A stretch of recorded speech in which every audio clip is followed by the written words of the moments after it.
राधे बहनों, हम लोग बहुत ही प्यारा गीत लेके आए हैं। देखिए, एक लड़की अपने ससुराल ना जाने के लिए कितने कितने बहाने बनाती है अपनी मम्मी से, और जब उसके पिया का बुलावा आता है तो देखिए वो कैसे जाने को तैयार हो जाती है।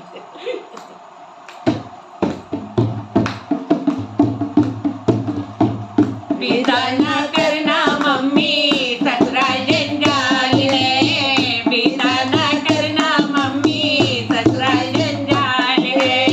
पहला बुलावा मेरी सासू का आया, पहला बुलावा मेरी सासू का आया। सासू से कह दो मम्मी लड़की मार है, सासू से कह दो मम्मी लड़की बीमार है। बीता ना करना मम्मी ससुराल जंजाल है। दूजा बुलावा मेरी जितनी का आया, दूजा बुलावा मेरी जितनी का आया। जितनी से कह दो मम्मी लड़की नादान है, जितनी से कह दो मम्मी लड़की नादान है। बीता